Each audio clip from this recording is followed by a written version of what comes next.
नमस्कार, आप देख रहे हैं एनएमएफ न्यूज। मैं आपके साथ शबनम।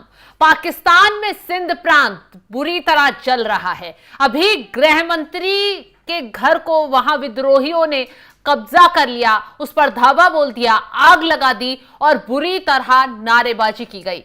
वो तस्वीर आपने देखी, लेकिन अब स्क्रीन पर जो हम तस्वीर आपको दिखा रहे हैं वो देखिए। यहां पर अब पूर्व प्रधानमंत्री बेनजीर भुट्टो की बेटी आसिफा भुट्टो जरदारी के काफिले को प्रदर्शनकारियों ने बीच सड़क पर घेर लिया और बुरी तरह लाठी डंडों के साथ उन पर वार किया गया। वे जमशोरो टोल प्लाजा से गुजर रही थी जब नहर परियोजना का विरोध कर रहे प्रदर्शनकारियों ने कुछ समय के लिए उन्हें रोक लिया और लाठी डंडों से काफिले पर हमला करने की कोशिश की गई। इससे हाईवे पर तनावपूर्ण माहौल पैदा हो गया। प्रदर्शनकारियों का कहना था वे विवादित नहर परियोजना और कॉरपोरेट फार्मिंग के विरोध में इस तरीके से उग्र हो रहे हैं। उन्होंने इस परियोजना को किसानों और आम जनता के हितों के खिलाफ बताया। पुलिस का मुताबिक इस घटना के दौरान सुरक्षा बल और फोर्स ने तुरंत कार्रवाई करते हुए आसिफा जरदारी का वाहन सुरक्षित स्थान पर पहुंचाया और काफिले को सुरक्षित निकाला गया। लेकिन जो तस्वीरें आप देख रहे हैं, काफिला जा रहा है और काफिले पर कुछ लाठी डंडा लिए लोग जो हैं वो वार करते हुए नजर आ रहे हैं। गाड़ियों को तेजी से भगाया गया और यहां अफरा तफरी का माहौल देखने के लिए पूरी तरीके से मिल रहा है। तो जिस तरीके से पाकिस्तान में टुकड़े टुकड़े होने की कगार पर पाकिस्तान खड़ा हुआ है, एक तरफ बलूचिस्तानियों का बवाल बढ़ता जा रहा है। बलूचिस्तानी जो है उन्होंने खुद को अलग देश घोषित कर दिया है, लेकिन वो मान्यता के लिए भारत से मांग कर रहे हैं। वहीं दूसरी तरफ अब सिंध में जो है एक प्रोजेक्ट का पूरी तरीके से विरोध किया जा रहा है। दरअसल सिंध के लोगों का आरोप है कि जो पाकिस्तान की सरकार है, शहबाज शरीफ हैं, वो सिंध के लोगों के साथ भेदभाव कर रहे हैं। यहाँ की चीजें हैं, जमीन पर कब्जा करने की कोशिश की जा रही है। यहाँ का पानी पंजाब प्रांत तक पहुंचाया जा रहा है और यहाँ के लोगों को प्यासा मारने के लिए ये कदम उठाया जा रहा है।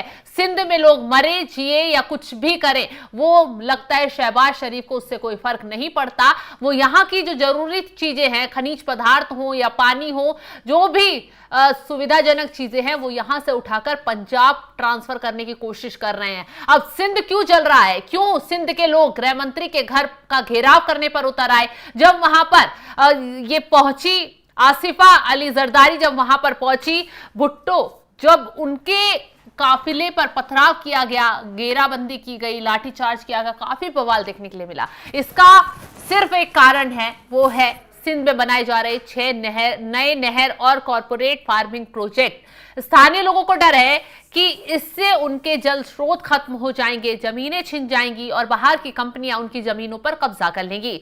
जब उन्होंने नेशनल हाईवे पर धरना देने की कोशिश की तो पुलिस ने लाठीचार्ज कर दिया।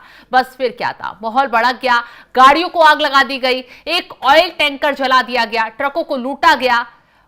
तमाम वीडियो जो है सिंध से सामने आ रहे हैं, जहां पर ट्रक पर चढ़कर लोग यूरिया की बोरियां नीचे खींचकर फेंकते नजर आए, लूटपाट मचाते नजर आए। प्रदर्शनकारियों ने फायरिंग की जिसमें कई लोगों के मारे जाने की खबर भी आई।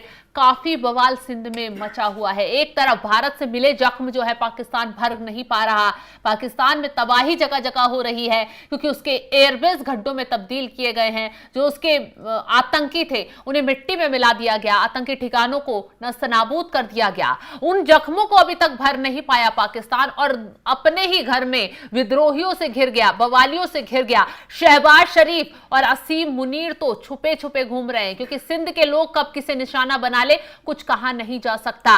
पंजाब तक ये विद्रोह पहुंचता हुआ नजर आ रहा है। पंजाब को जो सिंधी है वो घेरते हुए नजर आ रहे हैं, जो पंजाब प्रांत है, क्योंकि सबका आरोप यही है कि सेना में पंजाबियों का कब्जा है, पंजाबियों को ही सारी सुविधाएं मुहैया कराई जा रही है, वीआईपी ट्रीटमेंट सारा उन्हें दिया जा रहा है, हर सुविधा उन तक पहुंचाई जा रही है। और मार कौन झेल रहा है? चाहे वो बलूचिस्तानी हो, चाहे वो सिंधी लोग हो, चाहे दूसरे प्रांत के लोग हो, वो मार झेल रहे हैं। और मौज पाकिस्तान में सिर्फ पंजाब प्रांत के लोग काट रहे हैं और इसी कारण विद्रोह खड़ा हुआ है। और अब जो विद्रोह खड़ा हुआ है वो पाकिस्तान के टुकड़े टुकड़े करवा कर रहेगा, क्योंकि सिंध में कोई भी नेता घुसने की कोशिश कर रहा है उसे न सिर्फ खदेड़ा जा रहा है, उसे न सिर्फ मारा जा रहा है, बल्कि आग तक गाड़ियों में लगा दी गई है। दूसरी तस्वीर, भयावह तस्वीर सामने आई है पाकिस्तान से। जो हालात पाकिस्तान के बन रहे हैं वो काफी चौंकाने वाले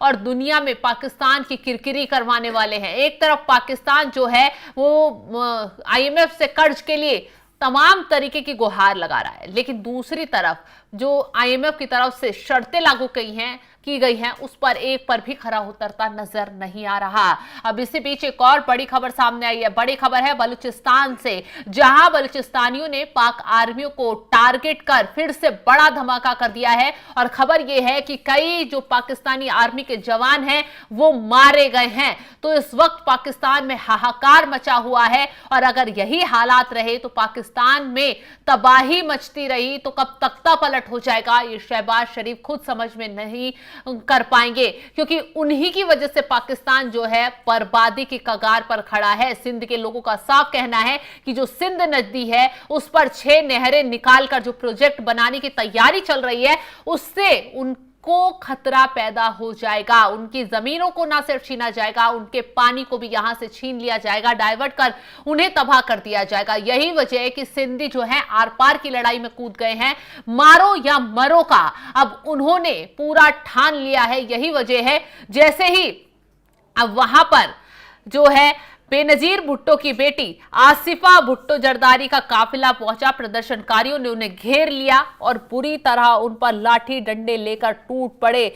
लेकिन किसी तरह वो काफिला सिर्फ 1 मिनट तक वहां रुक पाया और किसी तरह नुकसान से बचकर वहां निकल पाया।